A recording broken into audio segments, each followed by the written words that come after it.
Halo semuanya. Oke, kali ini kita akan coba bedah sesuatu yang, wah, cukup bikin penasaran ya. Namanya gendam mayit.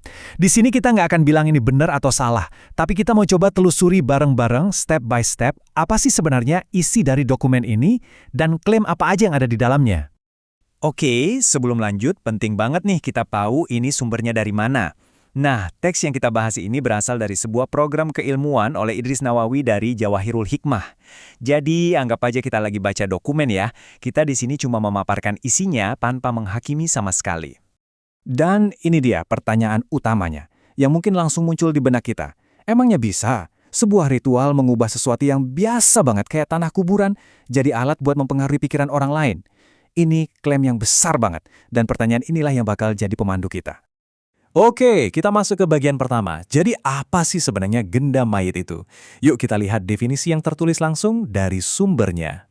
Jadi, pada intinya, gendam mayit itu adalah soal pengaruh psikis. Tujuannya udah jelas banget, masuk dan mempengaruhi kesadaran target. Jadi ini bukan soal main fisik, tapi lebih dalam lagi, ini soal mengendalikan kehendak seseorang. Nah, setelah tahu definisinya, sekarang kita lihat dua sisi mata uangnya. Teks ini ngejelasin kekuatan yang dijanjikan, tapi pada saat yang sama juga ngasih peringatan yang sangat-sangat keras tentang bahayanya. Coba deh perhatikan klaim kekuatannya di sini. Ini bukan main-main loh. Teksnya bilang ini bisa bikin target jadi nurut dan patuh, ngikutin setiap perintah dan mengabulkan semua permintaan. Wah, ini udah bukan lagi persuasi biasa. Ini klaimnya kendali total. Tapi setelah ngejelasin kekuatan yang sebesar itu, tiba-tiba muncul kalimat ini, peringatan yang sangat jelas, tegas, bahkan pakai tanda seru. Ini seakan-akan si penulisnya sendiri sadar betul betapa berbahayanya ilmu ini kalau jatuh ke tangan yang salah. Dia merasa perlu banget ngasih batasan etis. Jadi pertanyaannya, gimana cara mendapatkan kekuatan ini? Menurut teksnya, semuanya berpusat pada sebuah ritual. Ritual untuk menciptakan sebuah objek fisik yang jadi sumber kekuatannya. Nah, objek ini disebut jimat gendam. Anggap aja jimat ini kayak baterai atau wadah dari kekuatan itu sendiri ya. Yang menarik, ini dibuat dari tanah kuburan melalui sebuah proses ritual. Jadi, inti dari ritualnya, ya, menciptakan jimat ini. Dan ini dia prosesnya, detail banget. Pertama, bahannya harus spesifik. Tanah dari kuburan yang masih baru, umurnya kurang dari 3 hari. Terus, pas malam hari, tanahnya diasapi pakai kemenyan. Nah, sambil diasapi, ada mantra khusus yang harus dibaca 7 kali. Langkah terakhir, tanahnya dibungkus kain hitam, dan jadilah jimat gendam ini. Setiap langkahnya kayaknya punya makna tersendiri. Ternyata, punya jimatnya aja tuh belum cukup. Masih ada langkah terakhir yang krusial, yaitu cara pakainya. Bagian ini ngejelasin tindakan fisik dan mantra yang harus diucapin pas mau nerapin ilmu ini ke target.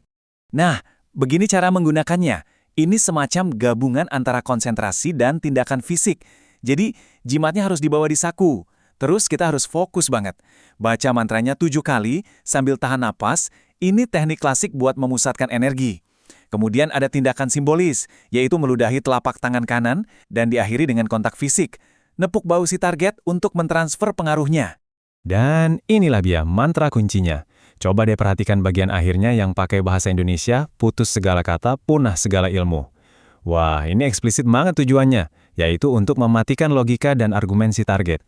Dan ditutup dengan salam kepada mayit, yang merujuk kembali ke asal-usul ilmunya. Anehnya, setelah semua instruksi yang terdengar, ya cukup gelap itu, teks ini ditutup dengan pesan yang filosofis. Ilmu ini justru disarankan untuk jadi pegangan hidup dalam menghadapi tantangan. Ini seolah-olah bilang kalau tujuan idealnya itu untuk bertahan, bukan untuk menyerang. Kontras yang menarik banget dengan kekuatan yang ditawarkannya. Setelah kita membedah teks ini dari awal sampai akhir, kita jadi dihadapkan sama pertanyaan yang lebih besar.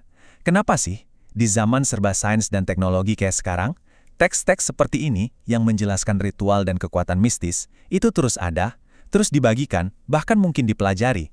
Ini pertanyaan menarik tentang persimpangan antara kepercayaan, budaya, dan mungkin kebutuhan manusia untuk merasa punya kendali atas dunia di sekitar mereka, sesuatu untuk kita renungkan bersama.